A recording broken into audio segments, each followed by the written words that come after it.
This is the Fantasy Roadshow. D&D is dynamite. D&D. Don't draft these fucking players. Yeah. All right. Welcome in, everybody, to another episode of the Fantasy Roadshow. We are your hosts. My name is Truck. You can find me at fantasy_trucker. His name is Kulz. You can find him at Kulz_sports. Follow the show at Fantasy Roadshow. Check us out on YouTube at youtube.com/sportsethos.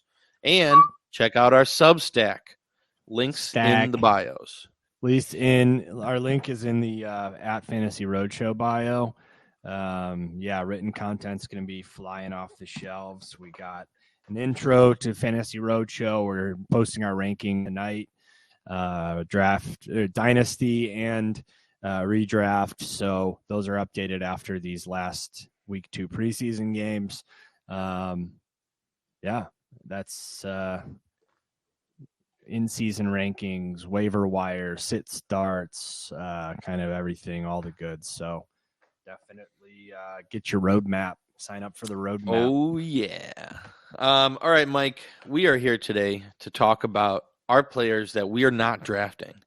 This is our list of players to recommend to everybody out there. Do not draft these guys. They're being drafted too high, in our opinion. There's zero chance that any of these guys will end up on our fantasy rosters. Mike, do you have anything to add to that statement?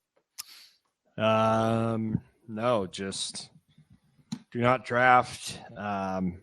You will not see a single player I talk about on any of my rosters, including best ball and redraft. Okay. Dynasty. Yeah, makes sense. So without further ado, Mike, let's buckle up.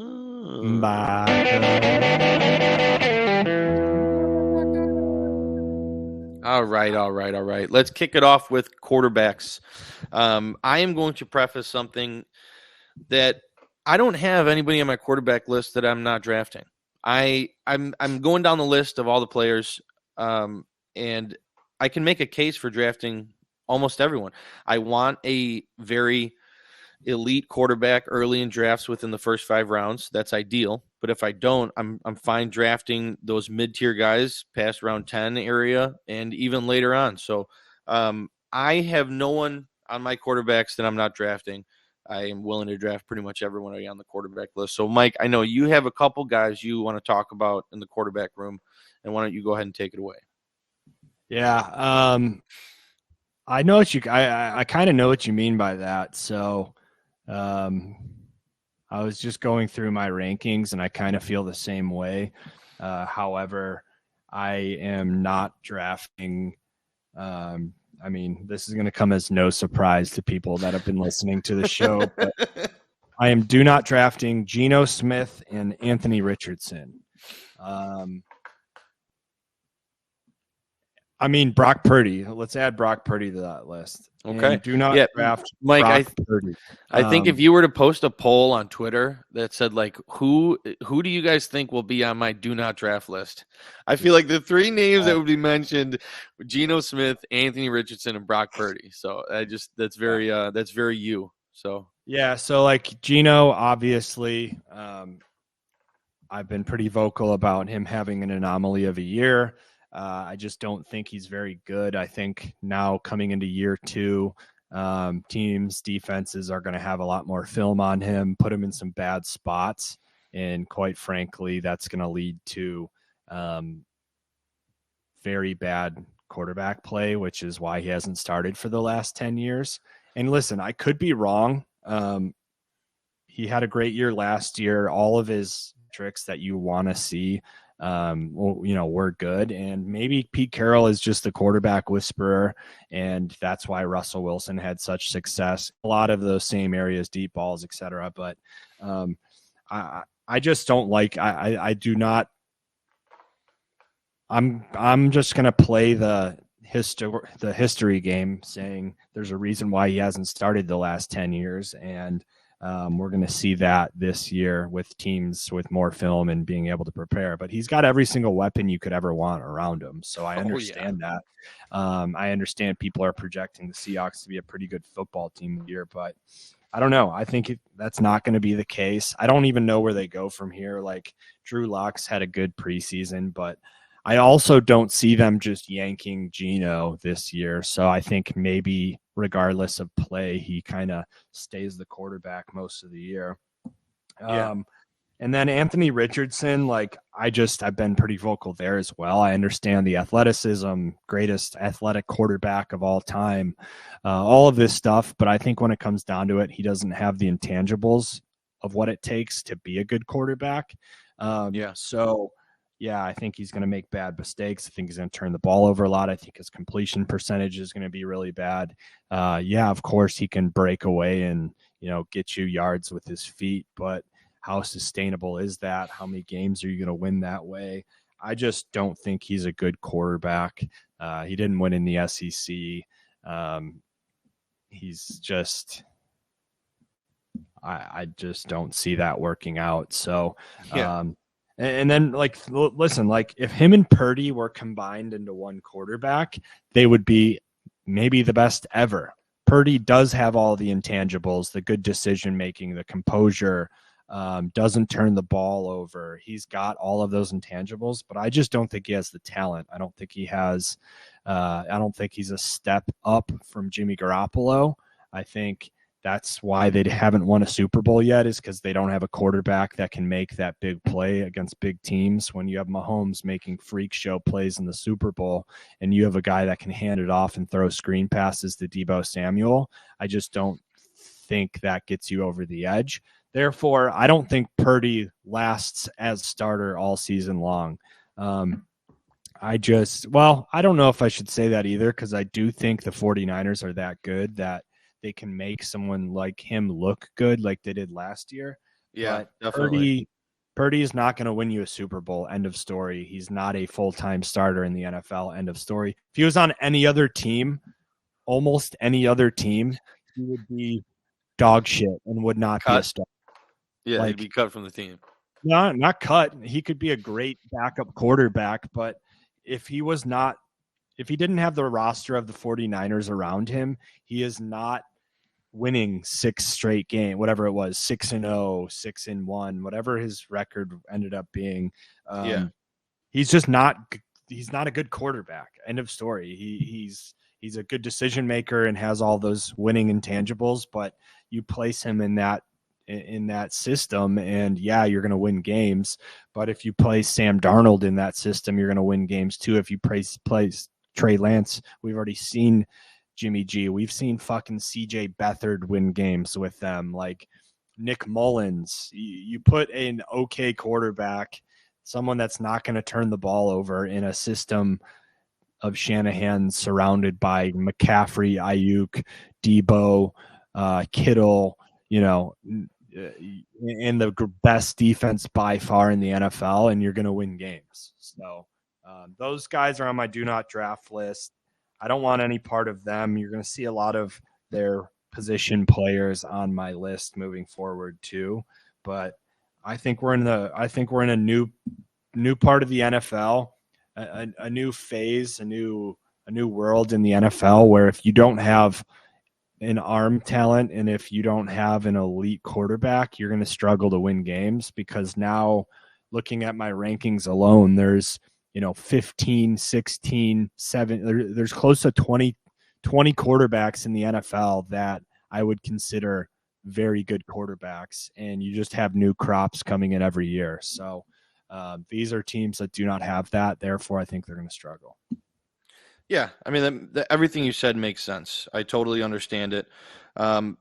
My only backlash on that would be their prices. Like Geno's going right around QB 15.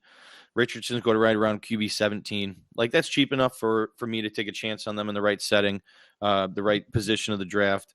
And I mean, with Richardson, man, where is Richardson going QB 17? What's your ADP website that you're using to find that? Fantasy Pros. Anthony Richardson and ESPN is going quarterbacks 16. Fantasy Pros the one that's skewed by CBS or something? That's I'm dog shit? disregarding CBS. ESPN is 16, Yahoo is 18, Sleeper is 12, and Roto Sports is 17. So right Okay, around that's quarterback surprising. 17. I've done mostly Sleeper, so I've seen him, I guess, drafted higher than that. I think of him being drafted higher. That's why, regardless, I think he sucks. But Yeah. I know what you're saying. I mean, Purdy, you can throw a dart at late, and maybe they go on a winning streak, and he can be, a guy that you plug in there when you need someone. But Yeah, spot start. to me, there's just so many better streamable quarterbacks that I'm not even touching them. Matthew Stafford, Kenny Pickett, even Sam Howell is, like, in my mind, has a. I don't necessarily love him either, but he has good receivers around him. He has Eric Bieniemy, and he can run the ball and he can make plays happen. So, like, yeah, I don't know. I just like Baker. I can make a case for him, even though I think he sucks and is borderline do not draft. Well, he's not getting drafted anyways, so you don't even have to bring him up. But anyways, yeah, I know what you're saying. I mean, they're not like the craziest ADPs. So, at today's age. Yeah, today's age in the NFL too is, we saw what Justin Fields did last year, threw for 2,200 yards, but he rushed for 1,000. He wasn't very prolific passer last year. So if Richardson has a similar type of season where he has an insane rushing upside and a pretty weak arm, I could still see him, doing better than QB 17. Exactly. Yeah. So, but at the same time, I don't think the Colts are going to be very good, and I don't think he's going to be a very good quarterback either. So, I agree with what you said, but I feel like in the right setting, I may take a chance on those guys. So I don't want to say that there's 0% chance. So no leagues that we're splitting together. That's very true, Mike. This is a team here. Okay. We try to compromise, and I am not going to force your hand. Anyone that is on either of our do not draft lists, you will not see on any teams we split together. So that is 100% accurate. So I think you want to just jump right into running backs, or did you want to say anything else about quarterbacks? No, I mean, just to say, like, how you don't have any quarterbacks on the list. I think, like, that's why for me, we'll get into my guys, and I may have one on my list, but for the most part, like, any of these top 13 quarterbacks that I'm looking at on my rankings, I'm going to grab the best value because I'm okay starting any of them, Yeah, exactly. Daniel Jones, like, I'd be happy to start Daniel Jones if I could get him, at around much later than these top 7, top 8 guys. So anyways, running backs, start us off. Yeah, so running backs, the first name I want to mention, and I want to preface, he was on this list of mine prior to this whole contract negotiation, is Jonathan Taylor. I recently, in my Dynasty League, I traded him away. I just think bringing in Anthony Richardson, who's a rookie rushing high upside quarterback. Jonathan Taylor last year, he had a major downtick in usage and efficiency. Yes, he was dealing with that injury throughout the season, but I'm just fading Jonathan Taylor where he's being drafted. I don't want him on my team. I tend to fade away running backs that aren't active in camp. Usually they end up getting injured early on in the season, or they're just not totally acclimated to the NFL play style by the week 1, 2, 3 area. So I'm fading Jonathan Taylor. It could be a mistake. He could come in and they could be feeding him the ball if he ends up getting this contract figured out on a 1-year deal or something. But I'm not going to have any part of that on my team. Yeah, I'm not. I have no problem with that. I mean, there's a lot of luggage that he carries this season, and quite frankly, if you swing and miss, then that's not good in the first. Yeah. In the first 3 rounds, you don't want to swing and miss. That's exactly what I was going to mention. Yeah, we mentioned that prior, and you want to take safe picks in those first 3 rounds, and to me, he is not a safe pick. Yeah, high upsides. Like, you want to minimize your risk in the first few rounds, and then get those high upside players later on to win. I mean, that's just like a pretty standard blueprint. So, I have no problem with that. I have a couple players that I'm going to name off together because they're in very similar situations. Okay. Alexander Madison and Brian Robinson. They're both Madison, especially. He's a bell cow, and he's going to have every opportunity to win and run with that role. And he's actually in a very good fantasy production role. So like that running back for the Vikings is very high upside. Yeah, we've seen that a lot.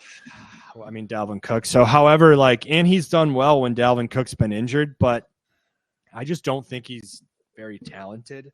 I think he's being drafted in a range that I like a lot of other running backs. And even if he falls, I don't see myself really drafting him because I think the Vikings are going to be really bad. And I think that he's going to lose production split throughout the year to Ty Chandler. So for me, yeah, he has all the opportunity right now. I just think over the course of the season, his role is going to diminish, and he may not ever get lower than 50-50 with Chandler, but I think that's going to continue. He's going to continue to lose production there. And same kind of thing with Brian Robinson. I think he has a relatively long leash for the Redskins, so he may be there for a while this year, but I also just don't think he's a very good running back. I think they both get yards that they're given and then don't have much big play ability or get much more than the yards that are blocked in front of them. So I think Brian Robinson, same story, loses his role over the course of the season, and Antonio Gibson eventually takes over that backfield. So yeah, they both are RB1s on their teams, and quite frankly, Madison is a bell cow right now. I don't think Robinson is much, but No. because of their talent, I am not touching either of them with a 10-foot pole. Yeah, I totally get that. And I mean, just I'm looking at the pocket at which these guys are being drafted in. Alexander Madison is in the range with Miles Sanders, Rachaad White, Cam Akers, J.K. Dobbins, even Javonte Williams. Like those, I would take every name I just mentioned. I would take over Alexander Madison. And then the same thing with Brian Robinson. You got David Montgomery, Khalil Herbert, Antonio Gibson, Zach Charbonnet. Like all of those names I'd be taking over Brian Robinson. So yeah, in those pockets, I'm not really considering those guys in any situation, really. Yeah, I mean, I'm looking at it as well from the last 3 weeks of what AEPs are, and that's I'm taking. I think Javonte Williams is now out of Madison's range, but I'm taking Dobbins, Akers, James Cook, Rachaad White, Alvin Kamara, even DeAndre Swift over Madison all day. So yeah. Yeah, and then Brian Robinson, I don't care where he is on the draft board, he won't be on my team. Yeah, absolutely makes sense. I'm going to bring up a name that's, just like JT being drafted very, very high, possibly higher than anyone else on either of our lists, but that's Austin Eckler. There's a couple reasons why I'm fading Eckler this year. Number one, he's being drafted way too high. Okay, just point blank period. Also with that, last year why way too high? Was he RB 1 through 3 last year? I know he's had incredible years the last 2 years. So yes, I mean, is that too high if he's being drafted? Maybe it's just he's being drafted where he's produced the last 2 years. Yes, he's being drafted at his ceiling. And I don't think he gets there this year. With the addition of Quentin Johnston, if Keenan Allen and Mike Williams end up staying healthy, a lot of his production last year came from the passing game. He set team records for most receptions, most targets by a running back, and that was because Mike Williams and Keenan Allen played 4 healthy games together. So, I don't think that's the case this year. Yes, he's a touchdown machine. He's a great in the red zone, and he's going to get his touchdowns. I get that. But where he's being drafted, I would much rather have an elite wide receiver. I'd much rather have Bijan, Saquon Barkley, Nick Chubb. I'd much rather have these other guys that, in my opinion, are going to be better this year. So, I completely agree with you. I was just challenging you because, it makes sense why he's drafted. No, not even that. It makes sense where he's being drafted. And quite frankly, the first round guys are pretty much all drafted at their ceiling because it can't get any higher. But of course, like I agree with you on all those points with Eckler, and I do like I like Bijan, I like Barkley, and I like McCaffrey better than him, like no questions asked.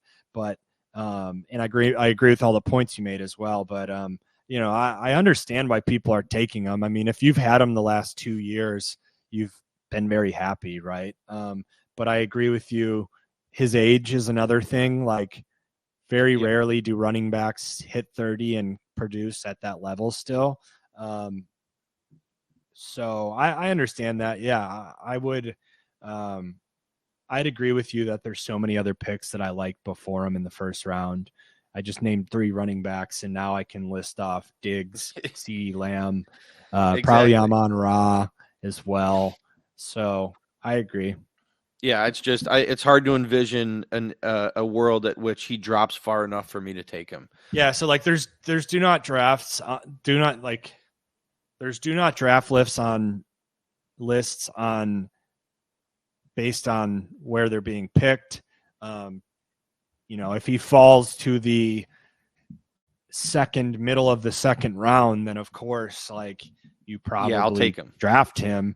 Yes. But is that realistic? No. So that's I can see that, and I completely agree.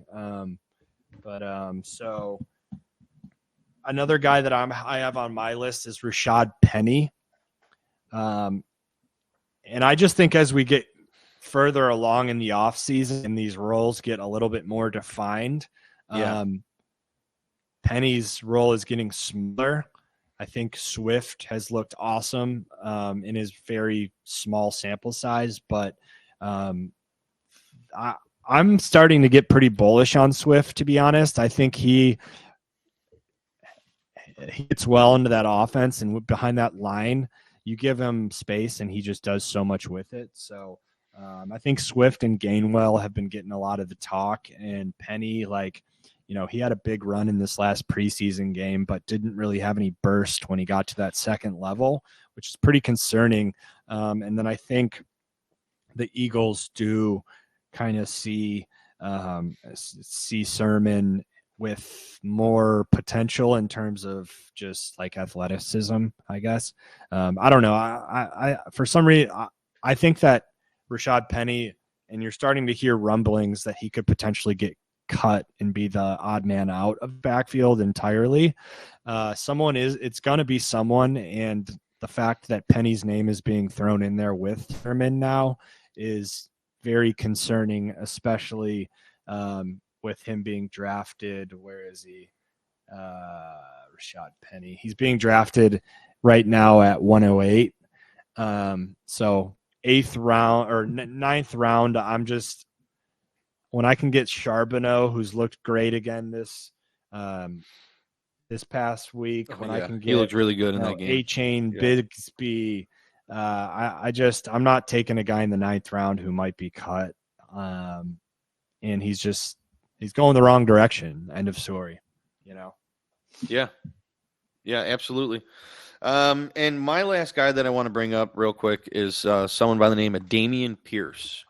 Dameon Pierce is being drafted right now at running back like 15, 16, ahead of Kenneth Walker, ahead of Miles Sanders, ahead of Alvin Kamara, Rashad White, Cam Akers, J.K. Dobbins, and I'm not drafting him there. I just think the team went out and got Devin Singletary for a reason, and he's, we saw what he did in Buffalo last year. He was pretty good. So I think they end up using Singletary a lot more than people think, and I'm not willing to take Dameon Pierce at his current price. And I'm honestly not really looking his way, even if he falls to me. There's so many really good running backs in this middle tier range that, I don't think Dameon Pierce is worth the draft pick. Yeah, I think I agree with you. I'm not prepared to put him on my do not draft list. But I'm probably not drafting him. It's probably like a 5% chance I would draft him. But I mean, I like Singletary. I have to revisit what I think about the Texans this year. They're a team that I don't think they're going to be very good this year. I mean, granted, I'm hopeful for Stroud and the receiving options and Schultz, but I just don't think Pierce gets enough scoring opportunities in the red zone. I don't think he's involved enough in the passing game to really make a difference or be in the top 20. Yeah, I'm trying to shuffle through my notes. I have them winning 4-13, and their over under is at 6.5. I mean, I feel like that's pretty high for a rookie quarterback with an offense that they don't have too many weapons. I don't know. I need to revisit that. We'll see what happens. I'm not necessarily completely off on Pierce, but I'm certainly not targeting him. So I could agree. But let's go to wide receivers. Why don't you start? I'm going to probably bunch a few people together. So just you start and tell us what you think. Yeah, I feel like this, when looking at the wide receivers is some of these names is definitely I think regardless of whether they fall or not, I'm just not drafting them. You know what I mean? A lot of the case for running backs, it's if they fall far enough, maybe you'll take them. But a couple of these wide receivers, I'm going to start with a name that is being drafted too high, in my opinion, on a great offense is T. Higgins. I'm not going to have any T. Higgins on my team. I just think his upside is capped with Jamar Chase there, and he's kind of being drafted in that range that is still an elite wide receiver. So I'm not drafting T. Higgins. There's not many bad things I can say about him. I'm just not going to have him on any of my teams, other than regardless of, Yeah, I don't think I agree with this one just because I do think he's 1,000-yard receiver still. So, yeah, he's being drafted right outside right outside wide receiver 12, right? Let's see, 1, 2, 3, 4, 5, 6, 14. So yeah, I mean, I have him outside of Waddle, Olave, Devonta, and then Higgins. That's where he falls in that. Are you taking Ridley over Higgins? Yeah, probably, but I'm not taking Metcalf, Debo. Keenan's probably a coin flip.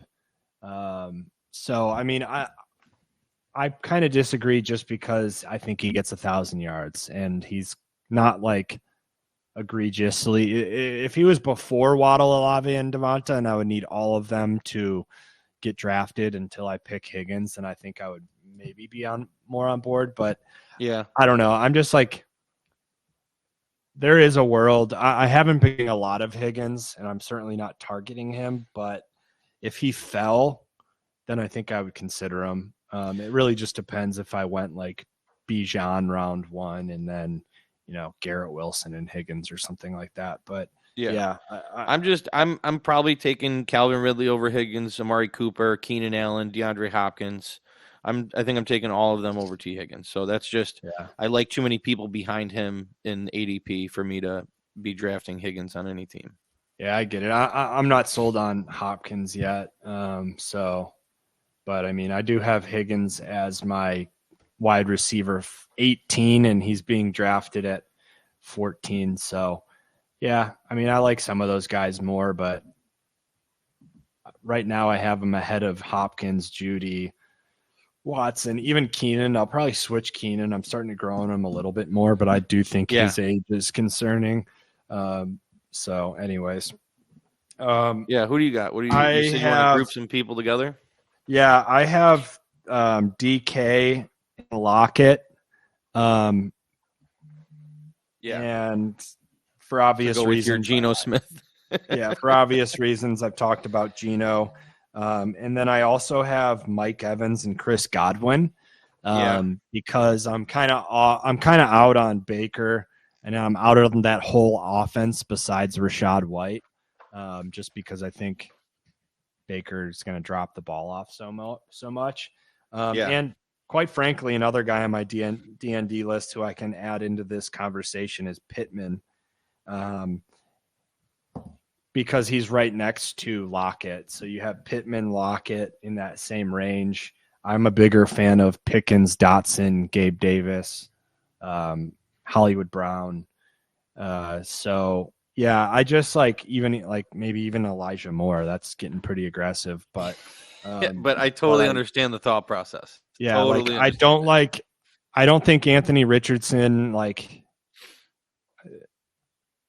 I'm just out on all those quarterbacks, Geno, Baker, and Anthony Richardson. Baker maybe I think could try to get the ball to Evans to get him that 1,000-yard season, and Godwin's a great wide receiver too, as well, I should say. Yeah. But yeah, I mean, I do not believe in Geno. I do not believe in Anthony Richardson. So I'm out on, their main targets. And then Evans and Godwin, who has been such a good combination together. I haven't seen Baker support good fantasy receivers very often. And Evans, his age, obviously, Godwin's been getting banged up. Quite frankly, I just think the Bucs are going to be bad. So, that's a product of that. Yeah. Yeah, I agree with basically everyone you just mentioned and the takes with them. The only player I would even consider drafting in the right scenario would be Mike Evans.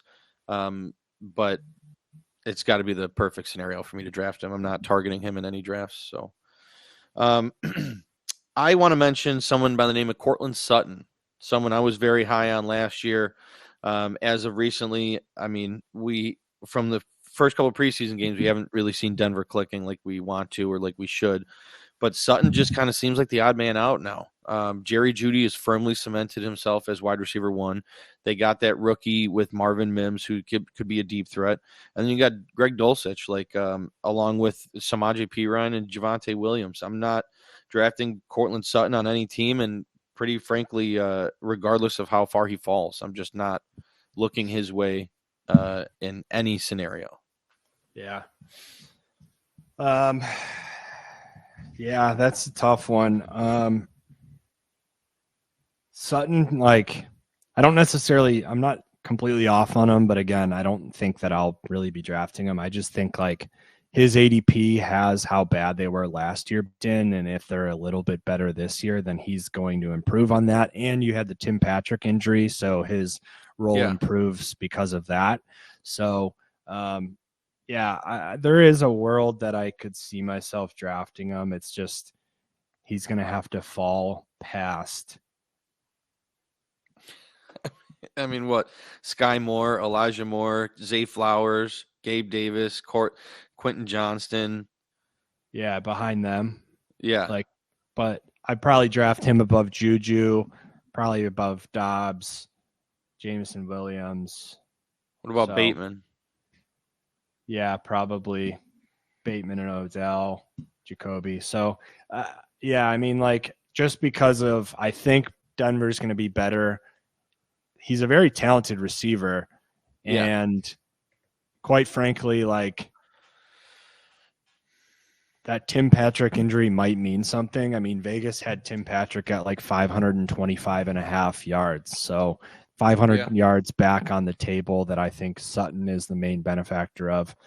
So it's the same kind of thing as Gabe Davis. I'm starting to be pretty bullish on Gabe Davis because of how much I love the Bills and that offense this year.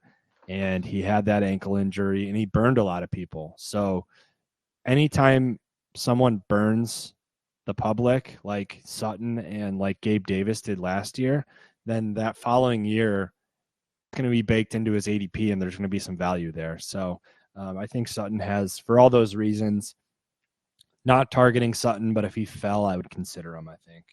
Yeah. So anyways, you mentioned someone, Kadarius Toney. He's on my do not draft list. And honestly, for me, it's just because where he's being drafted, which is obviously he's fallen quite a bit, but even still, 97th, he just has a dark cloud over him for me. Yeah, the talent's there. It's kind of like the Claypool thing where I don't think his attitude's very good. I think he's kind of a piece of shit. So you have that combined with his inability to stay on the field with injury. Yeah. Something about him just gives me the ick. So I'm out on Tony. I'm out on Juju Smith-Schuster as well. Yep. I Preach. just don't like Juju in general.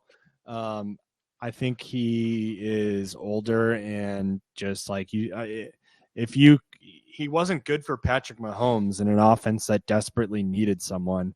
And he was fine, but now you have Mac Jones, not Patrick Mahomes, throwing you the ball, and you're in an offense that I just think is going to be running the ball and leaning on Ramondre a lot, and their tight ends a lot. Like Mac Jones is good with the tight end because he doesn't have to, sling it to. He's just not. He likes those safe throws better than slinging it out wide to someone like Juju. I don't know. I'm just out on Juju. I'm out on Mac Jones being a passing quarterback. And you could talk me into the tight ends very late, but going in the 10th round, I just think there's so many better options. And to be quite honest, like I'm going Dalton Kincaid and Dulcich primarily in those rounds, so I'm not even looking anywhere else. But out on Juju, out on Odell Beckham. I like Mark Andrews and I like Zay Flowers.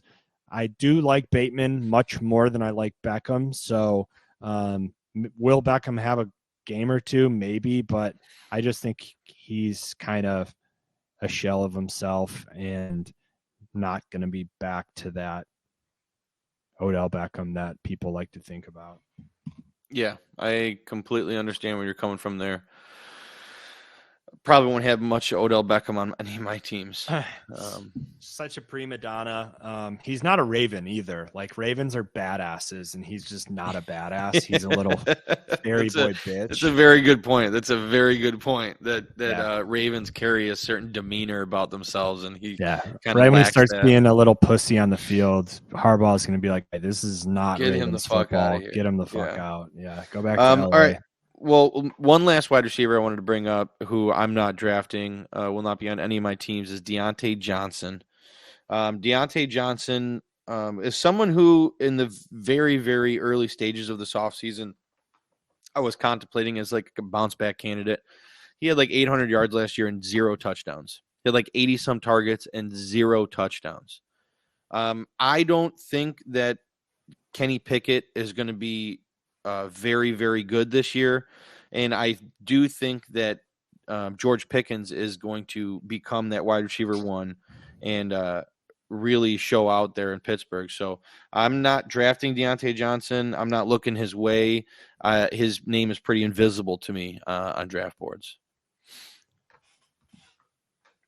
Yeah, I think Pickens is the guy to own there. I think him and Pickett have established a rapport together and a chemistry that is unmatched, and we'll see. I just think Pickens is slowly becoming the wide receiver one, and he's going to take over as the alpha in the wide receiver room.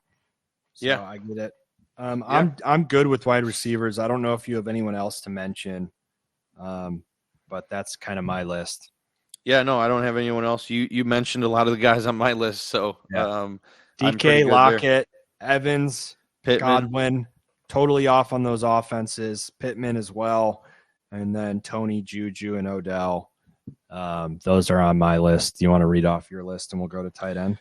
Yeah, I had T. Higgins, Deontay Johnson, Cortland Sutton, and then obviously the Pittman, DK, Juju.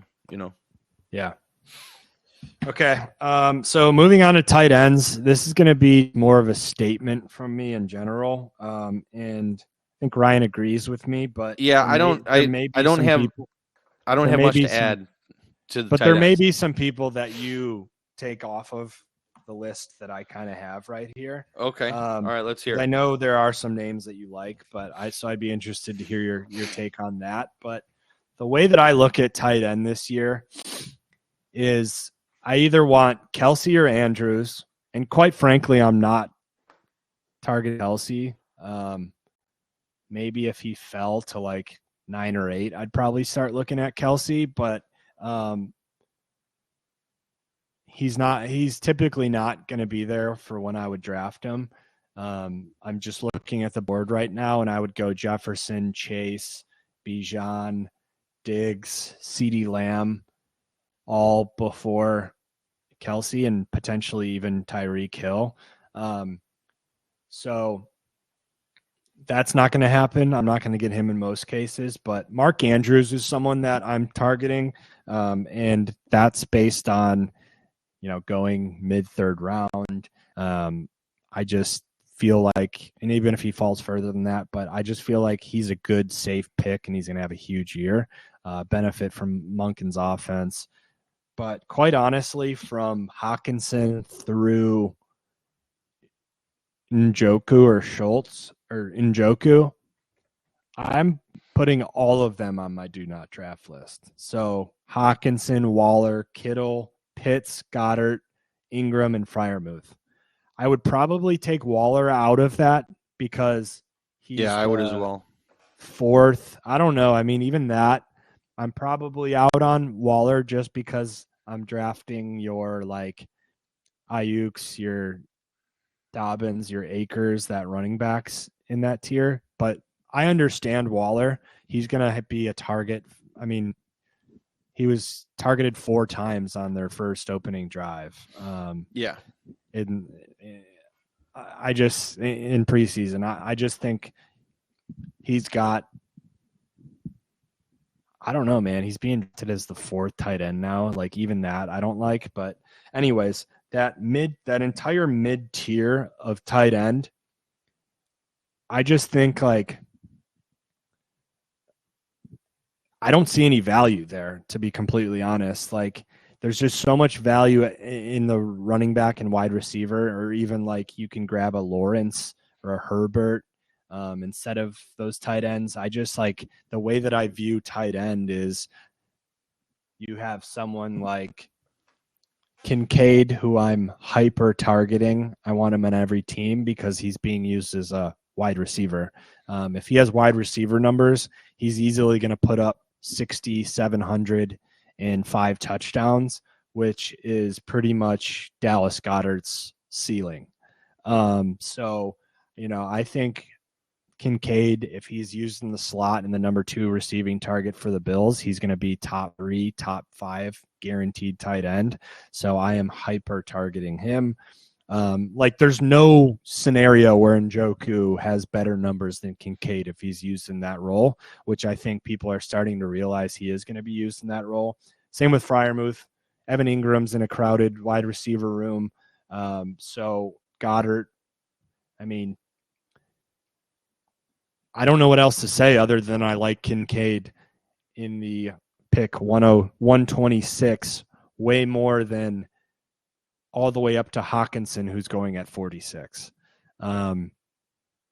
So for me, that whole mid-tier tight end, it's just like in order to be a top 5 tight end, you don't need that much. I don't know. You can expand on it a little bit because I don't think I really summarized it as good, because for me, it's just like as simple as Kincaid is going to be targeted as a wide receiver, and I like him way more than those guys. But also, like, you're going to see guys like Laporta, Higbee, Everett, Juwan Johnson now is being talked about big. Gesicki, like those are all guys that are being drafted in the 12th through 16th, 17th rounds who could very well be top 7, top 10 tight ends. I don't know what else to say than that. No, yeah. I mean, we've seen it in years past. There's not much that separates that like tight end 5 to like tight end 15. Like they're all very, very similar. So I completely agree with what you're talking about. That middle range tight ends I'm staying away from. The only name I would take out of that is Darren Waller, like you mentioned. If I was able to get Darren Waller pretty late in a couple mocks, and depending on how I start the draft, based on roster construction, if I take one running backs and wide receivers heavily early on, I'm totally fine grabbing Darren Waller if he falls a little bit, but I'm not reaching for him at all. And, basically Hawkinson, Kittle, Pitts, Goddard, Ingram, Njoku, Freiermuth. I'm just kind of fading all of them. I do like Dalton Schultz, Cole Kmet, Kincaid, Higbee, Dulcich, everybody later on. You get so much value down there that there's really no point to me drafting these middle range unless Darren Waller falls enough. So that's kind of my summary for tight ends. Yeah. I mean, not everyone's going to agree with us on that take, but quite honestly, like there's just so much value there. And I think we'll come out with some content that kind of walks you through like where we feel what we're targeting at each draft position. And I think that will be pretty helpful to explain because you're on wide receiver early. I mean, I don't think it's worth talking about right now, but keep an eye out for our content that's going to show you like how we're drafting in each position, and that will kind of sum up or at least give you more of like an in-game analysis of why we're passing up on tight ends in those rounds. Definitely. Yeah, that's a great way to put it. So be on the lookout for all that new stuff coming. And we appreciate you guys listening and watching us on youtube.com/sportsethos. Make sure to check out the Substack, follow the show, follow Kulz and Truck on Twitter. And other than that, buckle up.